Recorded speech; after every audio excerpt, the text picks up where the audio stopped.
জেহেলের যোদ্ধারা পুরো পাহাড় তল্লাশি করেও নবী মুহাম্মদ সাল্লাল্লাহু আলাইহি ওয়াসাল্লামকে খুঁজে পায় না।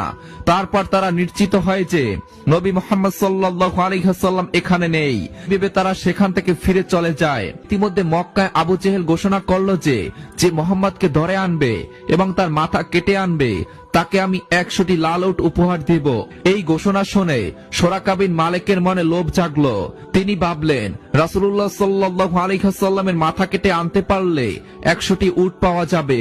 তৎক্ষণাৎ তিনি ঘোড়ায় চড়ে রওনা দিলেন নবীজির পিছু ধাওয়া করতে। মরুভূমির পথ ধরে ছুটতে ছুটতে এক পর্যায়ে তিনি রাসূলুল্লাহ সাল্লাল্লাহু আলাইহি ওয়াসাল্লাম এবং হযরত আবু বকরকে দেখতে পেলেন মদিনার দিকে অগ্রসর হচ্ছেন। সুরাকা তার ঘোড়াকে আরো দ্রুত ছুটিয়ে নিয়ে যাওয়ার চেষ্টা করলেন, কিন্তু মুহূর্তের মধ্যেই তার ঘোড়ার পা বালুতে আটকে গেল।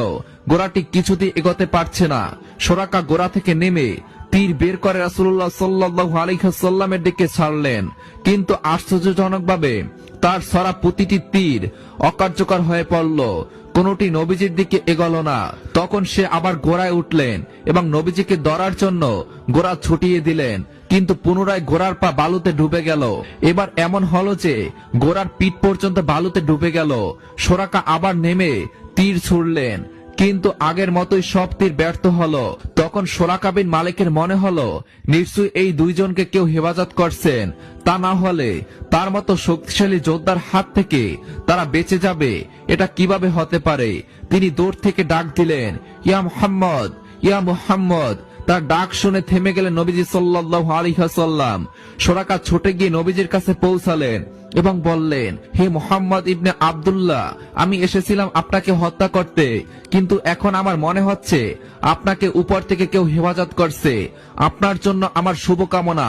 আপনি নিরাপদে মদিনায় পৌঁছে যান। এই বলে সুরাকা কিছু খাবার ও পানি নবীজিকে দিতে চাইলেন, কিন্তু রাসূলুল্লাহ সাল্লাল্লাহু আলাইহি ওয়াসাল্লাম তা গ্রহণ করলেন না। তিনি বললেন, তোমার দেওয়া খাবার বা পানির কোনো প্রয়োজন আমার নেই, তবে আমি তোমাকে অনুরোধ করছি আমি মদিনার পথে রওনা হয়েছি এই কথা তুমি কাউকে বলবে না। তখন সুরাকা সেখান থেকে বিদায় নিয়ে মক্কার দিকে ফিরে গেলেন।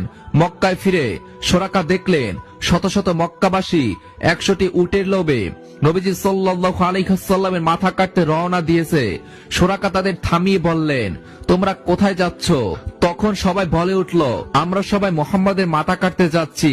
সুরাকা বললেন, এদিকে যে তোমাদের কোনো লাভ নেই। আমি অনেক দূর পর্যন্ত গিয়েছিলাম, কিন্তু তাকে কোথাও পাইনি। তার কথা বিশ্বাস করে সকলে আবার মক্কায় ফিরে গেল। দিনের শুরুতে যে ছিল আল্লাহু আকবার। আল্লাহ আল্লাহ পাক যেন সবাইকে দেখার তৌফিক দান করেন।